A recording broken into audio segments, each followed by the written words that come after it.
órgão. Em Israel, o presidente dos Estados Unidos, Joe Biden, ele reiterou o apoio ali ao país nesse conflito. E o Luca Bassani vai trazer mais informações para a gente agora. Quais são os principais pontos desse apoio do presidente americano, hein, Luca Bassani? E o que ele reforçou em relação ao ataque àquele hospital ali em Gaza? Bem-vindo mais uma vez. Olá, boa tarde a você, Evandro, a todos que nos acompanham no 3 em 1. A gente vê que o presidente Biden fez essa viagem para ter um certo peso simbólico ao mesmo tempo que fez certos anúncios. Ele disse que a todas as partes que estão ao entorno de Israel, que pensariam entrar nesse conflito, que não o façam. Ele reiterou isso 3 vezes, lembrando que 2 dos grandes porta-aviões americanos, inclusive o maior deles, o Gerald R. Ford, está já nas proximidades de Israel no mar Mediterrâneo. Falando também sobre a questão humanitária em Gaza, ele disse que houve a liberação de 100 milhões de dólares para os territórios palestinos que sejam utilizados para ajudar mais de 1 milhão de pessoas que foram, então, deslocadas por conta deste conflito. No final, ele fez o acordo com Netanyahu para permitir a passagem de ajuda humanitária através do Egito, algo que foi visto como um dos únicos pontos positivos dessa viagem, já que os demais países árabes, após o ocorrido no hospital, se recusaram a encontrar Joe Biden. Muitos deles cancelaram esses encontros, incluindo tanto o presidente da Autoridade Palestina, Mahmoud Abbas, quanto o rei da Jordânia, Abdullah II. Ele disse também que, em relação aos dados de inteligência recebidos pelo Pentágono e por todas as análises feitas do local deste incidente, local dessa tragédia no hospital no norte de Gaza, leva a concluir que foi um foguete lançado por algum dos grupos dentro de Gaza que falhou e promoveu aquela destruição. Nós vimos que ao longo do dia outros órgãos relacionados a Israel liberaram uma série de imagens, análises sobre a cratera do estacionamento onde aconteceu essa explosão e também outros vídeos que mostram esses mísseis, esses foguetes, no caso, sendo lançados desde o território de Gaza naquele mesmo horário, mas vale mencionar que nenhuma análise independente foi feita. A Cruz Vermelha e órgãos relacionados à ONU já disseram que querem sim fazer uma investigação imparcial e ampla sobre esse caso para poder cravar com certeza se foi algo de autoria israelense ou autoria dos grupos que atuam dentro da faixa de Gaza. De qualquer maneira, isso repercutiu no mundo todo e até mesmo, como eu disse, cancelou o encontro entre Biden e os líderes árabes que o esperariam durante a tarde desta quarta-feira. 28 da tarde, o pessoal da rádio vai para um rápido intervalo e eu atualizo para vocês que ficam conosco nas outras plataformas que o Itamaraty fez um posicionamento lamentando o voto ou o veto dos Estados Unidos sobre aquela resolução que foi proposta pelo Brasil para a Organização das Nações Unidas. O governo fala que, mais uma vez, o uso do veto e lamenta que esse uso do veto tenha impedido o principal órgão para a manutenção da paz e da segurança internacional de agir diante da catastrófica crise humanitária provocada pela mais recente escalada de violência em Israel e em Gaza. Luca Bassani, o Piperno tem uma pergunta para você. Luca, tudo bem? É exatamente sobre essa nota que eu queria falar com você.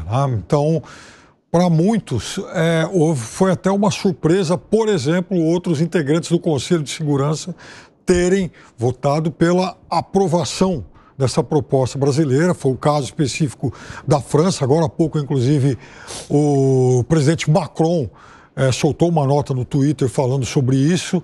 O Reino Unido acabou se abstendo, mas não votou contra.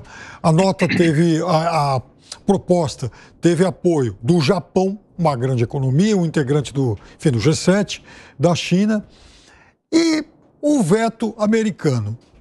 Menos de 24 horas depois do presidente Biden receber a notícia de que a Jordânia, o Egito, também o chefe da Autoridade Palestina terem desistido de encontrá-lo lá no Oriente Médio.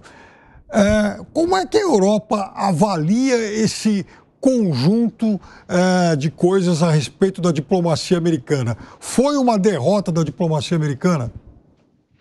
Boa tarde, Piperno. Sempre um prazer falar com você também. Muitos europeus avaliam que essa posição dos americanos ela é contraprodutiva para até a desescalada desse conflito no aspecto regional. Se a gente for ver o voto da França, que foi favorável à proposta do Brasil, e até mesmo a abstenção dos britânicos, que geralmente sempre acompanham o voto dos americanos, isso mostra que até mesmo as grandes potências europeias no aspecto da diplomacia estão numa posição contrária aos Estados Unidos. Muitos deles temem que este conflito também tenha sua reedição muito menor, obviamente, dentro da Europa, com essas questões sectárias, essas manifestações, essa violência, até mesmo o alerta do terrorismo internacional crescendo em grandes países, mas alguns deles acreditam que o fato de Biden ter convencido Netanyahu a permitir a entrada de ajuda humanitária a Gaza já é um ponto positivo se nós observarmos a catástrofe diplomática que foi este conflito desde o início, sem nenhuma resolução de paz, e em alguns dias, inclusive, o Conselho de Segurança cancelando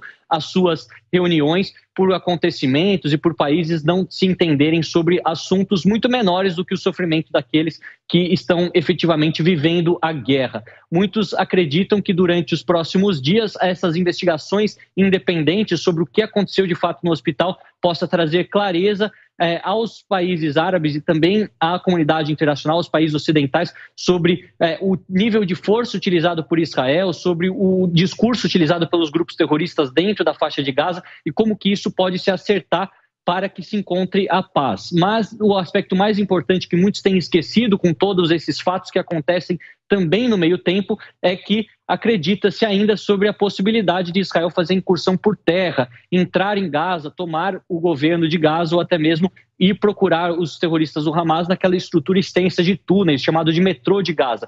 Nada disso foi confirmado, muitos ficam esperando esses fatos, a possibilidade de acontecerem ou não, para tomar as suas decisões, fazerem seus pronunciamentos. O fato é que o mundo está realmente dividido e nós vemos que neste meio tempo aqueles que mais precisam continuam sofrendo. O Brasil faz seu apelo para que nos próximos dias novamente o Conselho de Segurança se reúna para tentar uma nova resolução, talvez encabeçada por um dos outros 14 países que também compõem este conselho e que possa se acertar um cessar-fogo, pelo menos temporário, para ajudar essa situação humanitária catastrófica que nós temos observado durante os últimos dias.